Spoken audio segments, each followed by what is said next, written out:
Chapter 20. Once we got back to Mount Justice, Batman met us to debrief after we all got cleaned up and relaxed for a bit. More particularly, Batman was focused on me, who tore down Robin's school in a brief battle with what they were already calling a gender-bent clone of Superman. And boy, did the League have some scary morbid thoughts, or at least Wonder Woman did. She was under the impression whoever was having the clones made had a female clone made so that they could try having the clone carry a pregnancy to term and see if the natural actions would stabilize the DNA as well as leaving them with a pliable child that could be reared. However, they planned. With Vandal Savage being more than 25,000 years old, honestly, I doubted he saw an investment that would take a decade and a half to become relevant as something to bemoan. So, I could see him doing something like that with how he wanted to one day replace Darkseid as the evil of the universe. The clone has been taken by Wonder Woman to the island of Themyscira to heal in the divine pools there. Now Lord, did the clone now designated as Galatea say anything or show any personality traits? Batman questioned with his arms folded over his chest. I shook my head and recounted my thoughts before I answered. Cheshire asked if I was supposed to be Superboy, and I believe she was kept as an ace in the hole against Superboy, but having another Kryptonian-level fighter forced her to active her through that code I mentioned. Then I looked to Artemis. Batman, could you explain the background of Artemis, or Artemis? Why don't you do it yourself, as it would be far better to get it out in the open rather than allow your family to say something in the middle of a mission and destroy our trust in the heat of the moment. Batman shook his head as he spoke. No, it's her business. But Artemis sighed and cupped her hands in her lap as she was sitting down like the rest of the team was. My sibling is the assassin Cheshire, and my father is Sportsmaster. That man you guys fought on that island and destroyed Cobra and Bane's operations. She explained, making Robin and Kid Flash, the younger members of the team and more set in the black and white Justice, recoil in surprise. After my mother was badly hurt during work, she decided to retire and raise me, but I never took to my father's training like my sister did. And once I got older, I didn't want to be part of that life. So I did some vigilante work in Gotham and Star City, which is how Green Arrow took me in, and then Green Arrow nominated me to join this team after knowing I had no contact with that side of my family. More like she stepped in and messed around in Gotham, and Batman put his foot down and made Green Arrow pick her up before he put her in the hospital for messing around on his turf. I thought Riley. But either way, with Green Arrow and Batman of all people endorsing her, the rest of the team let go of any prejudice they had for our Archer. Well, that and Kid Flash was flirting with her, so he didn't want to ruin any chance he had with her by acting like a suspicious ass. And the rest of the team members either trusted Batman and Green Arrow's endorsement or simply didn't really care. So, with this Galatea being taken to the Amazonian island, she is very likely to survive, isn't she? I asked as I realized a very likely fact. As Batman nodded and seemingly gave us a small smile, I wanted to hit Batman with a bala or something as he answered, just as I feared.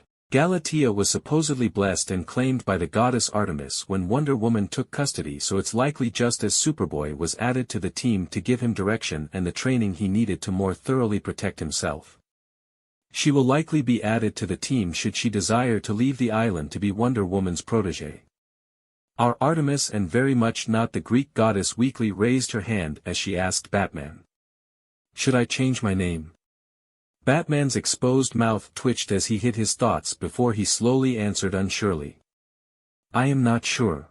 If you are still a maiden and performing such feats of archery in her name, I believe she would be lenient and allow you to use her name.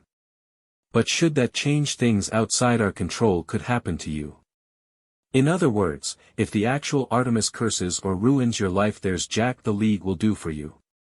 Well, I will let my archery do the speaking for me, she said, taking a bit of confidence in herself, not getting smote for her hubris so far. This concludes this briefing, Batman announced as he closed his wrist computer before he looked back to us. You all did phenomenally well, especially you, Jake, in fighting off a Kryptonian. Black Canary will be here tomorrow for training while Superboy will be spending the day with Superman. Robin, come with me, we are going to patrol Gotham tonight. Hearing Batman's orders, the clearly tired Robin just nodded and didn't complain as he followed behind his mentor. With Kid Flash, Artemis, and Aquaboy already having gone to their own rooms, I was in the living room watching TV with Megan and Connor before their not-so-subtly glances with one another made me realize I was being a third wheel, so I groaned as I got back up. "Alright, guys, don't make a chimera baby. I am going to bed, so I don't have to be stuck in the same room while you guys are fucking one another." Even though both of them denied it, it didn't stop the duo from moving closer to one another and going from modestly sitting beside one another to holding each other's hands by the time I went from the living room to the kitchen to grab a snack and a drink to take with me to my room and saw the vile act of handholding as I passed by the living room back to my room. Damned perverts. Making us single dogs feel such jealousy. I cursed as I couldn't help but bury my face into my pillow as I bemoaned the fact that I had spent more than a couple months in a new world after being Isekai'd and didn't even have a harem yet. I am such a failure of a Gary Stew. I thought before I broke out into chuckles as I left that thought behind and ruminated on how I was in a dream world with heroes and villains abound for me to experience in adventures. Once we meet up with Dr. Fate or whoever is going to help me merge with the rest of humanity, I should go on a soul-finding trip and maybe even go back to hell to get stronger so I can try to naturally become an Arrancar like Stark did when he split himself up. I thought as I tried to think of a way to tear away some of my hollow features to allow Soul Reaper powers to naturally grow in the void of the hollow essence. But frankly, I very much doubted that simply ripping off the crown of bones atop my head was the answer to becoming an Arrancar.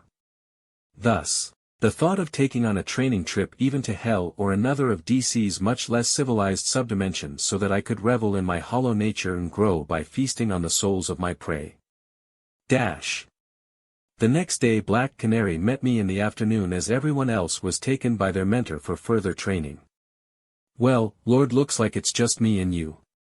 What kind of training do you want? Or we can just talk."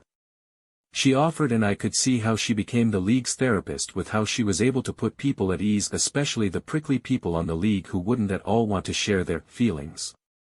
"I think getting into a fight with a Kryptonian is enough physical training for a bit," I said wryly before I shrugged. "I rather just relax for a bit, and if you want to talk that's fine." "Have you healed up fine?" she asked concernedly, seeing how I wasn't raring to get in the ring with her. "Yeah, I healed up just fine. I just have a bunch of thoughts stuck in my head," I said, waving off her concern as I was absolutely unharmed at this point, with my high-speed regeneration having kept me from even getting sore from the battle. "Then tell me your thoughts." Hearing the thoughts of what the strongest ghost in the world is thinking may very well earn me a PhD. She joked.